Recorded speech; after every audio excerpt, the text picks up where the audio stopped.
प्रिय साथियों नमस्कार। स्वागत है आप सभी का इस चर्चा में। जैसा कि हम सोशल मीडिया, यूट्यूब और व्हाट्सएप और दूसरे साधनों के द्वारा नियमित रूप से लगातार आपके सामने अपडेट कर रहे हैं, आपके सामने अपडेट प्रस्तुत कर रहे हैं कि क्या हमारी ये पृथ्वी घूर्णन कर रही है। मैं आपको प्रतिदिन कुछ ना कुछ जो नवाचार है उसके माध्यम से और अनेक तरीके से आपके सामने ये लगातार प्रस्तुत कर रहा हूँ कि हमारा ये पृथ्वी ग्रह क्या हकीकत में घूर्णन कर रहा है, क्या हमारा ये पृथ्वी ग्रह वास्तव में घूर्णन कर रहा है। हम जिस पृथ्वी ग्रह पर हैं क्या वह रोटेट कर रहा है। जैसा कि आप सभी को पता है, हर दिन और मैं कहूँगा कि मैं प्रयास करता हूँ आपको स्पष्ट करने के लिए, आपके सामने ये क्लियर समझाने के लिए कि किस तरह से हमारा ये पृथ्वी ग्रह जो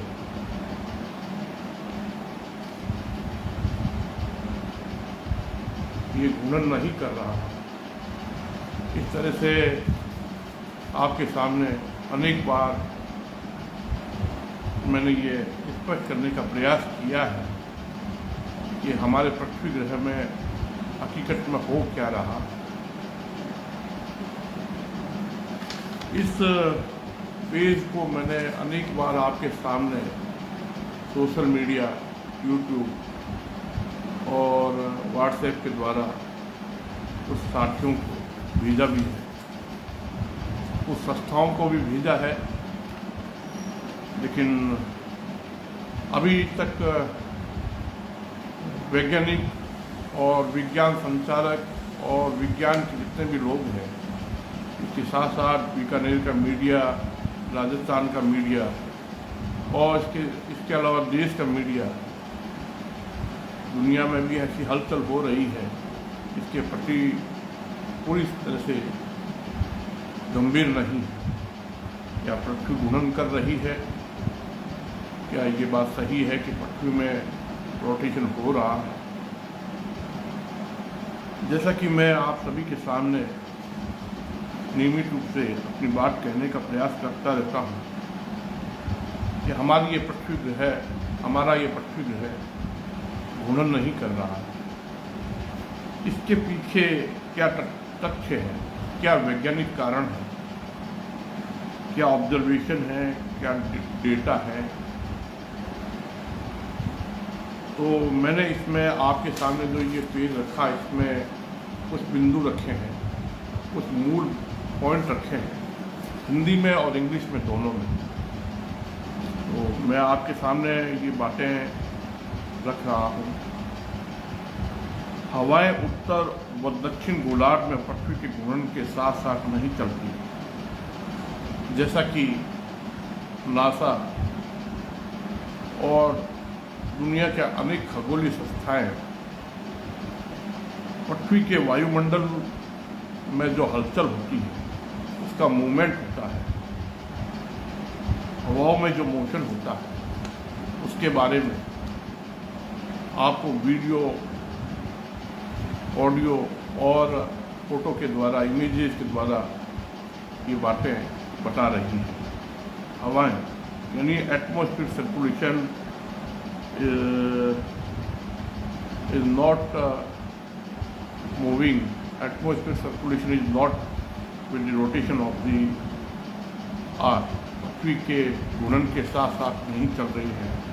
हवाएं पृथ्वी के साथ यानी पृथ्वी के घूर्णन के डायरेक्शन में नहीं चल रही।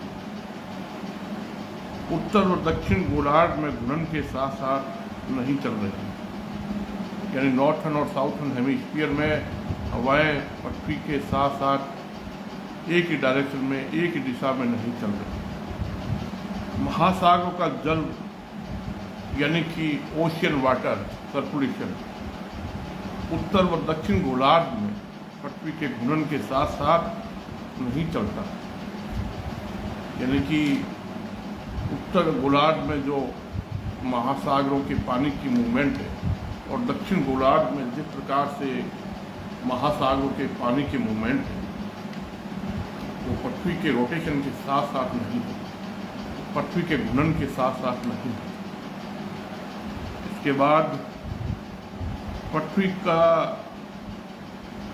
जितने भी बादल है पृथ्वी में हम जो देखते हैं बादल, जो आप अगर वर्ष भर में बादलों के मूवमेंट को देखें और एक दिन में अगर आप बादलों के मूवमेंट को देखें तो मैं ये कहना चाहूँगा कि बादल जो है यानी clouds are not moving in the direction of rotation of the earth. यानी कि पृथ्वी के ऊपर जितने भी बादल हैं वो पृथ्वी के घूर्णन के साथ साथ नहीं चल रहे हैं। इसके बाद आता है पृथ्वी का सजीव जगत।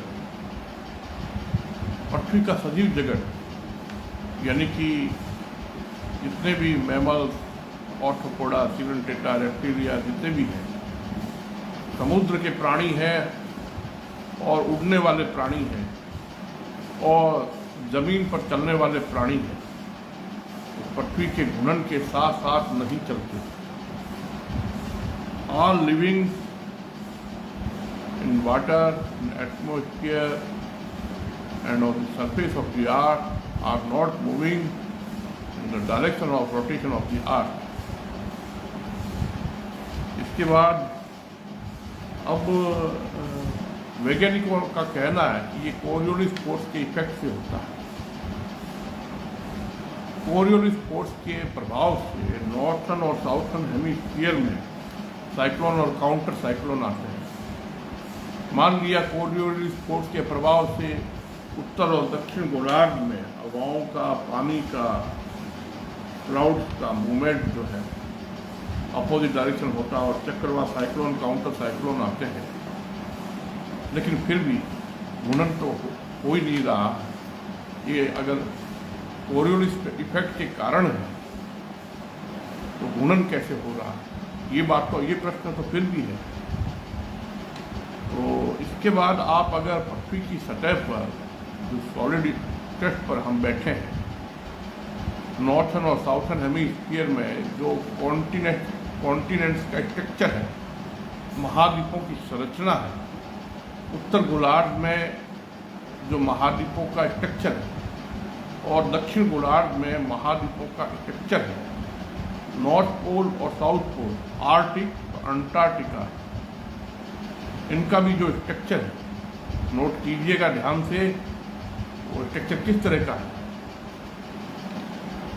जुरासिक और क्रिटेशियस के बाद में ऐसा क्या हुआ कि उत्तर और दक्षिण गोलार्ध में महाद्वीपों की संरचना एक दूसरे के विपरीत होने लगी।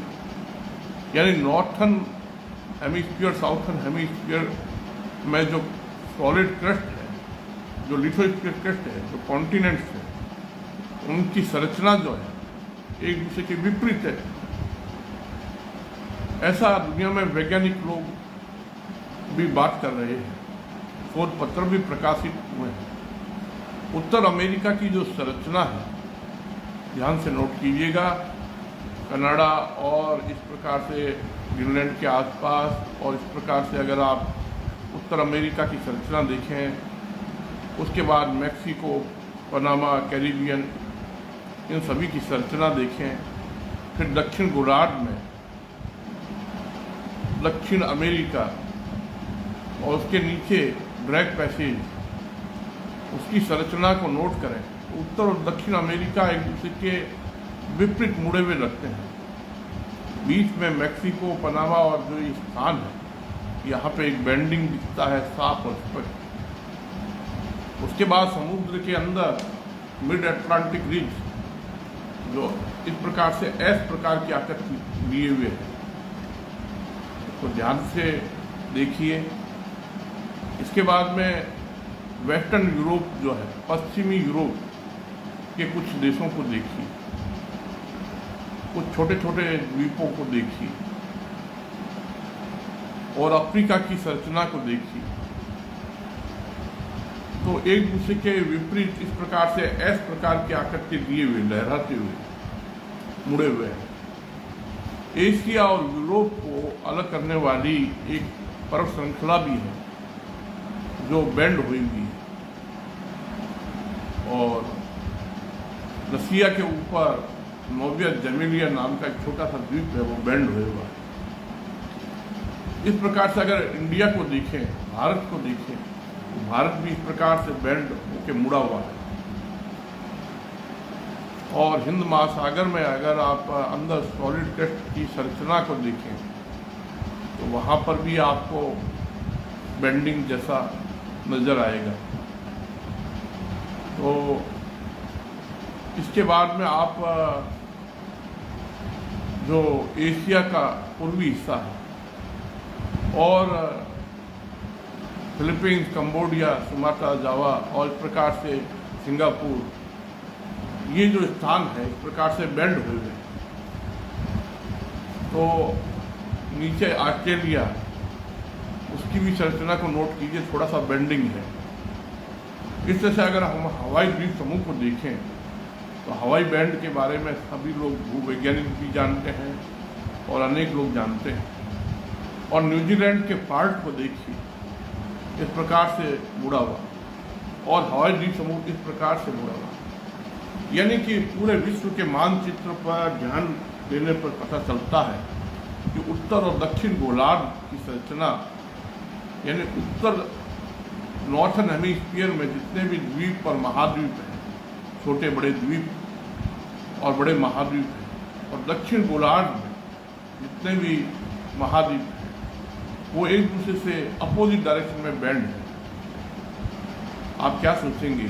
हवाएं, पानी, बादल, फिर सॉलिड ज़मीन यानी सॉलिड रिसोर्स महाद्वीप, ये इस प्रकार से अपोजिट मुड़े हुए हैं। तो जो कोरियोलिस फोर्स जो है हवाओं को बेंड कर रहा है, बादलों को इस प्रकार से घुमाता है, पानी, महासागरों के पानी को भी इस प्रकार से घुमाता है, वह कोरियोलिस फोर्स क्या ठोस जमीन लिथोस्फीयर क्रस्ट को भी इस प्रकार से बल लगा करके अपोजिट घुमाव पैदा करता है। आप ध्यान दीजिए कि उत्तर और दक्षिण गोलार्ध यानी भूमध्य रेखा के ऊपर और भूमध्य रेखा के नीचे, चाहे हवाएं हो, चाहे पानी हो, चाहे सॉलिड हो, एक दूसरे के विपरीत दिशा में चलते हैं। अब इसके बाद में जो आपके सामने मैं जो बात कहना चाहता हूँ कि पृथ्वी के इनर कोर की बात अभी चर्चा का विषय है काफ़ी समय से, कि इनर कोर ऑसिलेट कर रही है, यानी कि इनर कोर ट्विस्ट हो रही है। ऐसा समाचार विज्ञान पत्र पत्रिकाओं में है, समाचारों में है। इसके अलावा आपको बताऊं कि वैज्ञानिक इस बात को पता कर रहे हैं कि इनर कोर ऑसिलेट हो रही है। अनेक विश्व के प्रसिद्ध वैज्ञानिक ऐसा सोच रहे हैं कि इनर कोर ट्विस्ट हो रही है, ऑसिलेट हो रही है, ऊपर और नीचे, यानी उसका हाफ पार्ट ऊपर और हाफ पार्ट नीचे एक दूसरे के विपरीत दिशा में चल रहा है। एक बात और है कि आउटर मेंटल कोर में रोमन धाराएं ट्विस्टेड हुई हुई।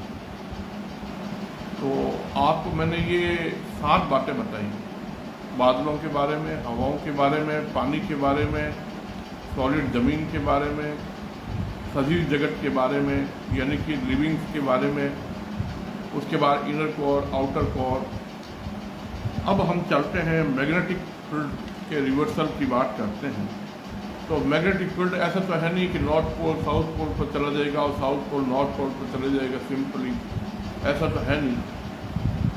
तो पृथ्वी जो सिस्टम है उसकी और भी बातें हैं। पृथ्वी की रोटेशन अप डाउन होता है, हाल ही आपने सुना होगा कि वैज्ञानिकों ने कहा है कि पृथ्वी में का घूर्णन यानी कि दिन रात की अवधि में फर्क पड़ रहा है, दिन बड़े हो रहे हैं और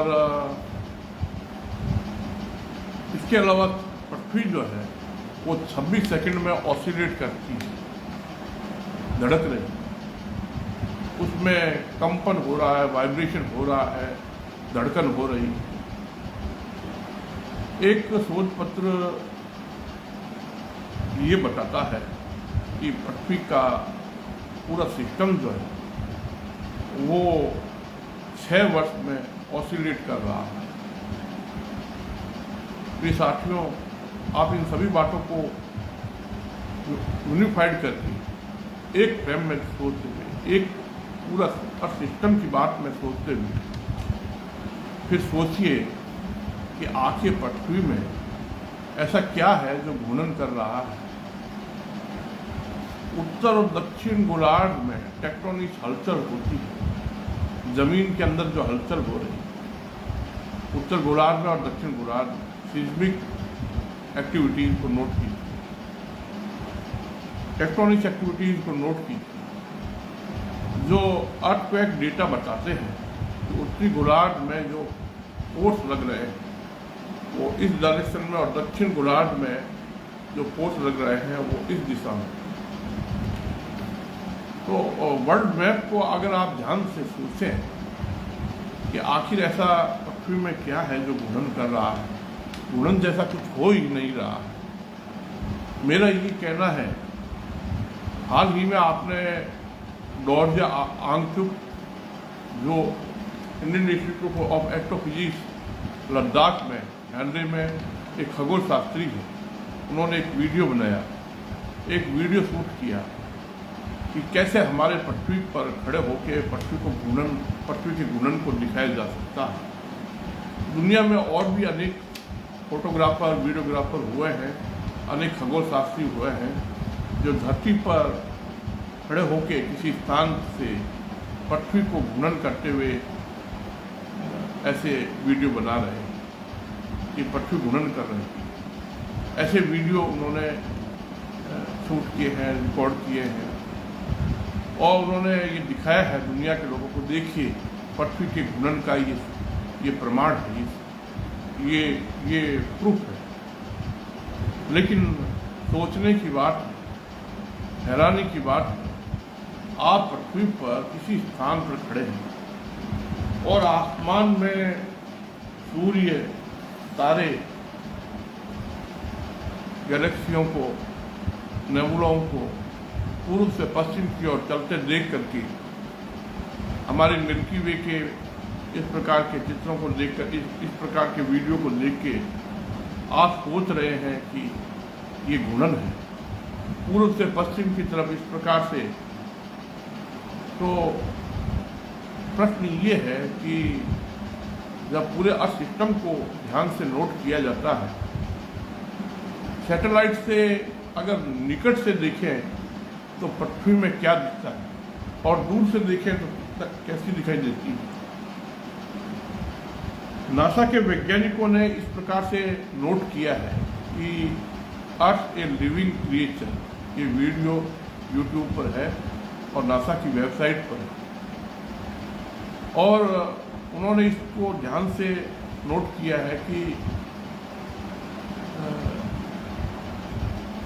अगर सैटेलाइट पास से देखता है, जैसे कि अंतरिक्ष में जाने वाले अंतरिक्ष यात्री एस्ट्रोनॉट पृथ्वी को देखते हैं, लोग कहते हैं कि ये घूर्णन का प्रमाण है, दिन रात हो रहे हैं, घूर्णन का प्रमाण है।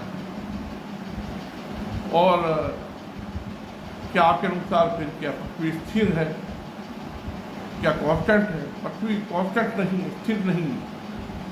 पृथ्वी का उत्तर और दक्षिण गोलार्ध बहुत ही धीमी गति से ऐसे कस रहा है, ट्विस्ट होता है, लूज होता है, ट्विस्ट होता है, लूज होता है।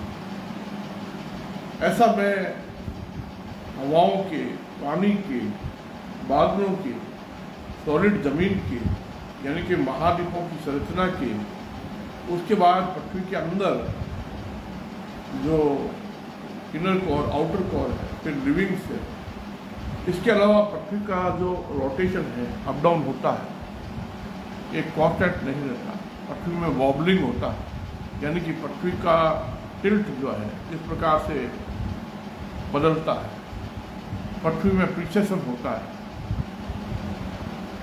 ये सब बातें ध्यान से नोट कीजिए। जब आप इन सभी बातों को ध्यान से नोट करेंगे तो आप कहेंगे पृथ्वी तो घूर्णन कर ही नहीं रही, पृथ्वी में एक विराट मंथन हो रहा है, मैटर और एनर्जी चर्निंग हो रही है, द्रव्य ऊर्जा का विराट मंथन हो रहा है। पृथ्वी में घूर्णन जैसा कुछ है ही नहीं है, तो फिर हमें दिन रात क्यों दिखाई दे रहे हैं? मैं ये कह रहा हूं कि दिन रात के बारे में आप अपनी धारणा बदलिए। आपने पृथ्वी को केंद्रित करके सारे यूनिवर्सल सिस्टम में, सारे यूनिवर्स में जो हो रहा है, जो देख रहे हैं, उसको इग्नोर कर रहे हैं। यानी कि मेरा कहना है कि दिन रात एक छोटे से पैमाने की घटना है। पृथ्वी पर खड़े होकर आसमान के मामूली से हिस्से को आपने देख लिया। 12,742 किलोमीटर डायमीटर की पृथ्वी, और आपने पृथ्वी पर एक छोटे से देश से, छोटे से स्थान से आसमान के हिस्से को देख लिया। और आप इस तरह से सोच रहे हैं कि पृथ्वी जो है, सूर्य, तारे, गैलेक्सियां, नेबुलाएं सब पूर्व से पश्चिम जा रही है और इस तरह से पृथ्वी रोटेट हो रही है। दुनिया के किसी भी स्थान से, यानी कि पृथ्वी पर खड़े होकर किसी स्थान से आप पृथ्वी को देख रहे हैं, बाहर अंतरिक्ष को देख रहे हैं, तारों को चलते हुए, गैलेक्सियों को। रात के अंदर आप नेबुला, गैलेक्सियों, तारों को चलते हुए देखते हैं, और दिन में आप सूर्य को पूर्व से पश्चिम जाते हुए देखते हैं। और आप ये कह रहे हैं कि ये दिन रात के द्वारा स्पष्ट रूप से प्रमाणित हो रहा है कि पृथ्वी घूर्णन कर रही है, पृथ्वी ट्विस्ट और टाइट हो रही है। यानी उत्तर और दक्षिण गोलार्ध में क्लॉकवाइज, काउंटर क्लॉकवाइज, विपरीत दिशा में मरोड़ी जा रही है, निचोड़ी जा रही है, स्प्रिंग की तरह कस रही है। लेकिन ये सब इतनी धीमी गति से होता है। क्यों? क्योंकि हम जिस सॉलिड जमीन पर बैठे हैं, खड़े हैं, चल रहे हैं, वो फटाफट ट्विस्ट नहीं हो रही। एक बात तो ये, खगोल शास्त्रियों ने ऐसे कई तारामंडलों को पता किया है जिसमें बाइनरी स्टार सिस्टम, और उनमें 2 तारे हैं, 3 तारे हैं। एक केंद्र में जो सूर्य जैसा तारा है या भीमकाय तारा है, उसकी परिक्रमा दूसरे तारे और ग्रह कर रहे हैं। अब ये परिक्रमा जैसा कुछ भी नहीं है। सोचिए जरा ध्यान से कि वास्तव में घूर्णन जैसा, परिक्रमण जैसा कुछ भी नहीं है। जिन बाइनरी स्टार सिस्टम को देखा है, वहाँ ग्रह भी है, चंद्रमा भी है, तारे भी हैं। तो 3-4 तारे। हमारे सोलर सिस्टम में सूर्य ही एकमात्र तारा है। तो जो जिन तारामंडलों में बाइनरी स्टार सिस्टम में 3-4 तारे हैं या 2 से अधिक तारे हैं, अब सोचिए वहाँ ग्रह हैं। अब वो उन ग्रहों पर लाइट किस किस डायरेक्शन से पड़ती होगी? वहाँ रॉकी ग्रह भी है और गैस जेन प्लैनेट भी है। अब उन ग्रहों पर जब जो केंद्र से सूर्य है या सूर्य जैसा तारा है, उससे जो प्रकाश गिर रहा है, तो आप सोचिए कि जिस तरह से मैं कह रहा हूँ कि पूरा पृथ्वी सिस्टम, तो दूसरे ग्रहों के बारे में भी मैं ऐसा ही कह रहा हूँ, चाहे वो गैस दानव हो, चाहे रॉकी ग्रह हो, वो भी ट्विस्ट और टाइट हो रहे हैं, मठे जा रहे हैं, घूर्णन जैसा नहीं है। तो उनमें लाइट पड़ रही है एक डायरेक्शन, एक दूसरे तारे से लाइट पड़ रही है, एक तीसरे तारे से। तो आप ब्रॉड दिमाग से सोचिए, पृथ्वी तो एक ऐसा मतलब सोलर सिस्टम का हिस्सा है।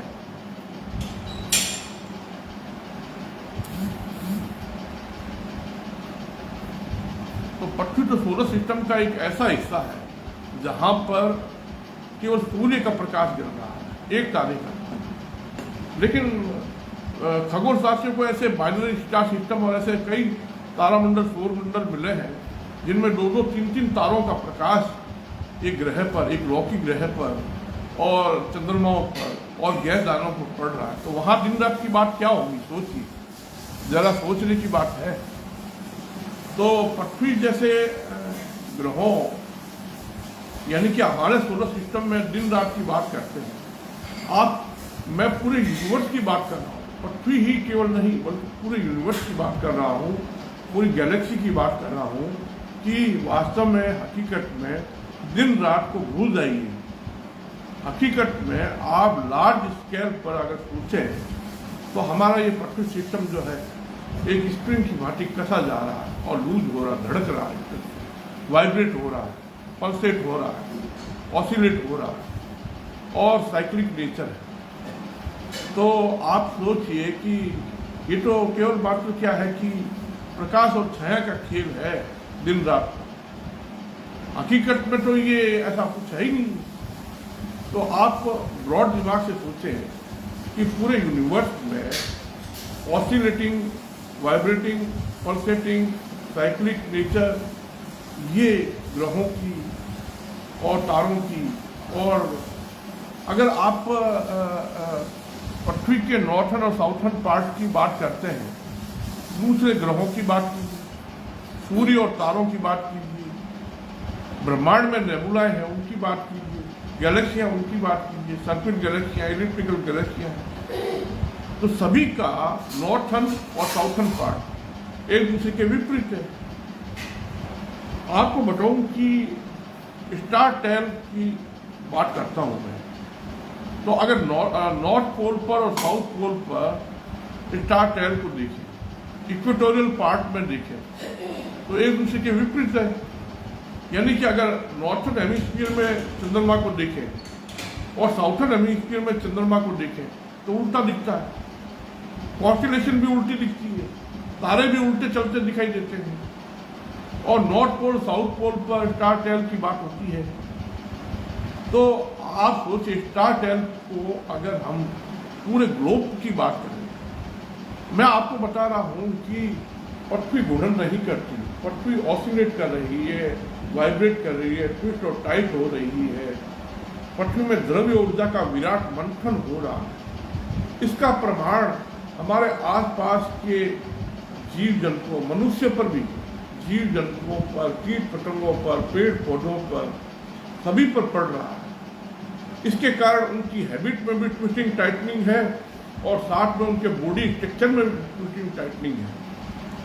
कहने का मतलब ये है कि आप इस यूनिवर्सल सिस्टम को लार्ज स्केल पर अगर पृथ्वी को सोचेंगे, समझेंगे, तो आपको पृथ्वी घूर्णन करती हुई दिखाई नहीं देगी।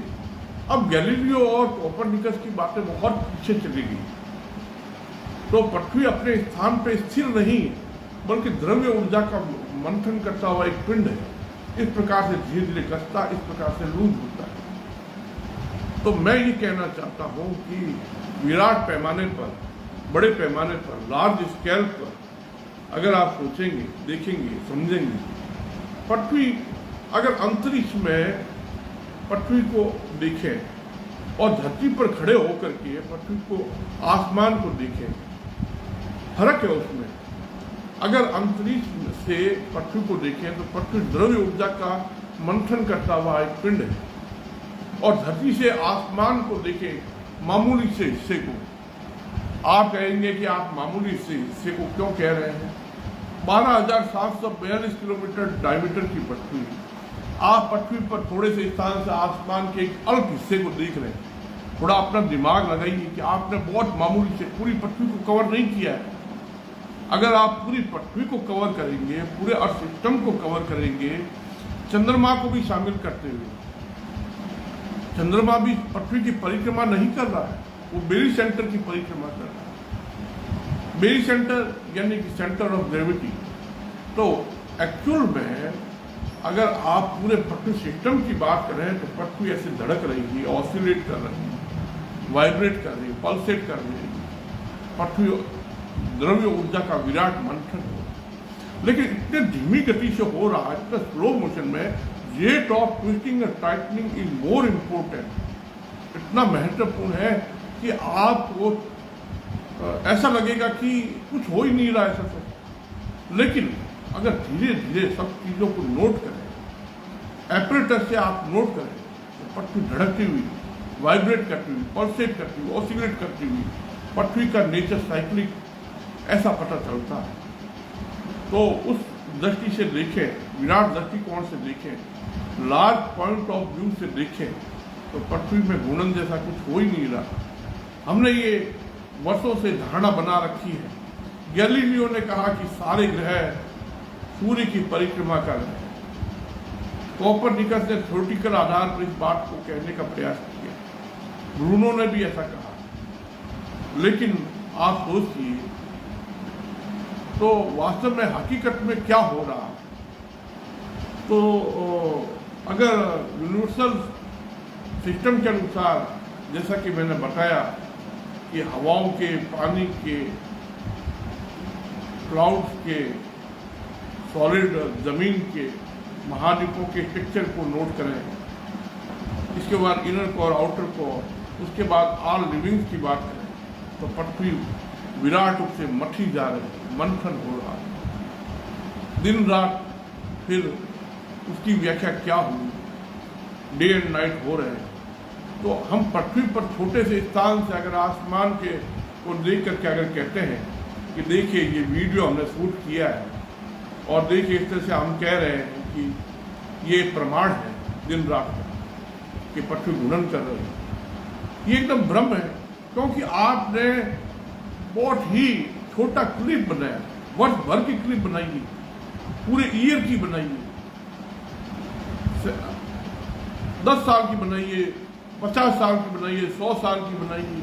आप हैरान हो जाएंगे कि हम तो एक छोटे से पैमाने की पर क्या है, आसमान के हिस्से को देख करके, जमीन को देख करके दिन रात को सोच रहे हैं। लेकिन हकीकत में विराट रूप से सोचने पर, बड़े दृष्टिकोण से सोचने पर ये दृश्य बदल जाता है, और हमें पता चलता है कि पृथ्वी नहीं बल्कि दूसरे ग्रह, चाहे सोलर सिस्टम के दूसरे रॉकी ग्रह हो, गैस जिएंट हो, जुपिटर, सैटर्न, यूरेनस, नेपच्यून हो, या मरकरी, वीनस, अर्थ, मार्स, प्लूटो सभी हो, ये सब विराट मंथन हो रहा है। सूर्य भी घूर्णन कहाँ कर रहा है?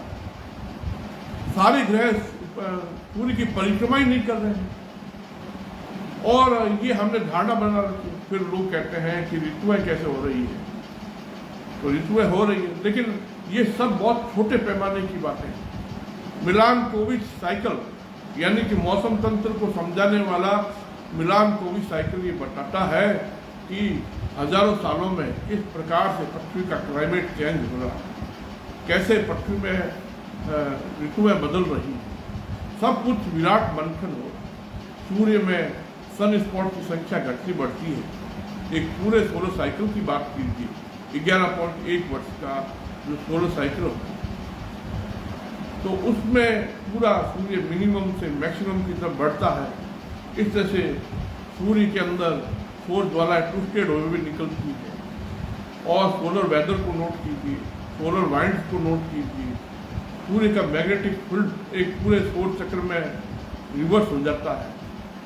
सूर्य के अंदर सूर्य की खुद की आकृति पोल पर फ्लैटिंग और इक्वेटर पर बल्बिंग जो पृथ्वी में भी होता है, पृथ्वी भी इक्वेटर में फैल जाती है और पोल पर दब जाती है। यानी कि पृथ्वी में देखें तो ग्लेशियर पिघल के इक्वेटर के पास में पानी की मात्रा बढ़ती है और फिर वापस ग्लेशियर बढ़ने लगते हैं। मैं कहता हूँ कि वेरिएबल ऑब्लेटनेस, यानी कि पृथ्वी की आकृति बदलती है, सूर्य की आकृति बदलती है, तारों की बदलती है, ग्रहों की बदलती है। तो लार्ज स्केल पर आप विचार कीजिए, तब आपको पता चलेगा कि हम जिस पृथ्वी ग्रह पर रह रहे हैं, चल रहे हैं, हमारा जीवन है, हम एक छोटे से पैमाने पर, मैं आपको भ्रम तोड़ना चाहता हूँ। I want to break your that illusion, आपका वो जो भ्रम है उसको समाप्त करना चाहता हूँ कि विराट स्तर पर ये पूरा ब्रह्मांड, पूरे आकाशीय पिंड, गैलेक्सियाँ, नेबुलाएं, ग्रह, तारे, चंद्रमा सभी कंपन कर रहे हैं, दोलन कर रहे हैं। विराट कंपन हो रहा, पृथ्वी के धड़कन को नोट किया जा रहा, पृथ्वी के वाइब्रेशन को नोट किया जा रहा। तो 26 सेकंड का पल्स होता है।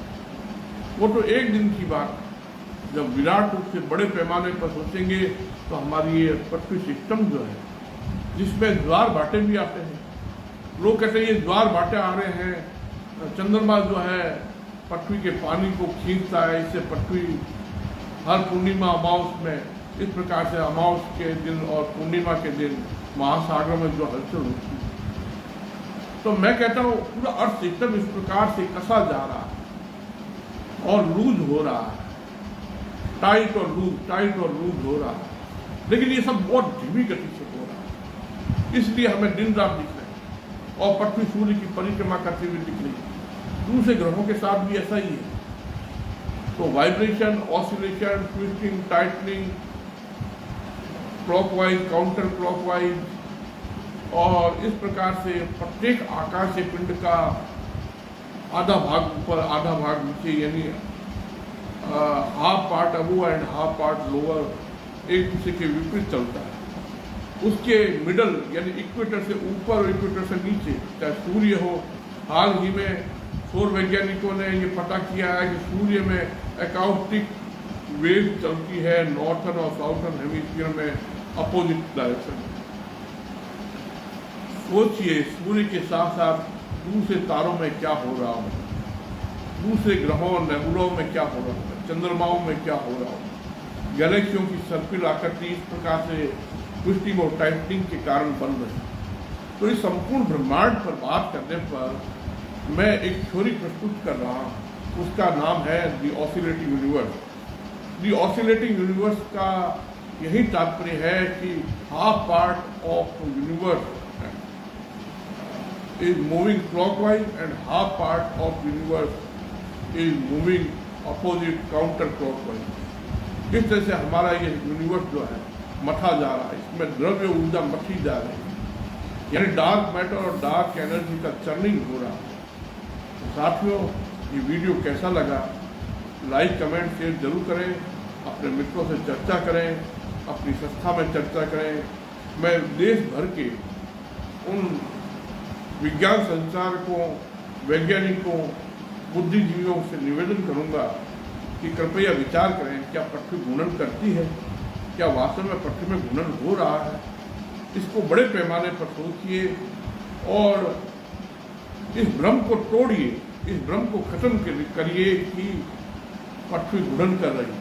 हकीकत में पृथ्वी घूर्णन नहीं कर रही है, पृथ्वी में द्रव्य ऊर्जा का विराट मंथन हो रहा है, लेकिन rate of twisting tightening is very very slow.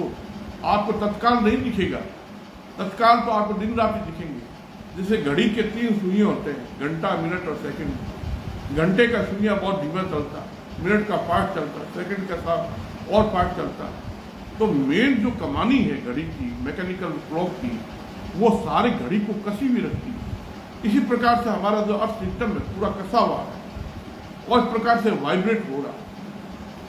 साथियों, कैसा लगा वीडियो, लाइक कमेंट शेयर जरूर करें, अपने साथियों से चर्चा करें, अपने मित्रों से बताइए। एक नया विचार है, एक नई अवधारणा है, एक नई हाइपोथेसिस समझ लीजिए। मैं तो डेटा के आधार पर कह रहा हूँ, पूरी कपोल कल्पना नहीं। ये मेरी कोई अपना पर्सनल एकदम ये डेटा के आधार पर है, ऑब्जर्वेशन के आधार पर, वैज्ञानिक तथ्यों के आधार पर बात कर रहा हूँ। ये कोई कपोल कल्पना नहीं। आप नोट कीजिए, common thing in universe, similar thing in universe, symmetric thing in universe. इस पूरे यूनिवर्स में कॉमन क्या है, सिमिलर क्या है, सिमेट्रिक क्या है। फिर आप बात कहिए कि जो बात आइजैक न्यूटन खोज करना चाहते थे और आइंस्टाइन भी जिस बात का पता करना चाहते थे, जिसके बारे में स्टीफन हॉकिंग और ना जाने कितने वैज्ञानिक पता करना चाहते थे कि वो एक यूनिवर्सल फॉर्मूला क्या है, वो कॉमन फॉर्मूला क्या है, जिसके अनुसार सारा पृथ्वी सिस्टम ही नहीं बल्कि पूरा सोलर सिस्टम ही नहीं बल्कि पूरा यूनिवर्सल सिस्टम काम कर रहा है। तो आज आपके सामने ये मैंने प्रस्तुतिकरण किया, ये प्रेजेंटेशन किया है, आपको मैंने अपनी बात खुलकर बताने का कोशिश किया है। कृपया विचार कीजिएगा और अपनी बात कहिएगा, लाइक कमेंट करें, शेयर करें, लोगों को बताएं। धन्यवाद, नमस्कार, सुप्रभात।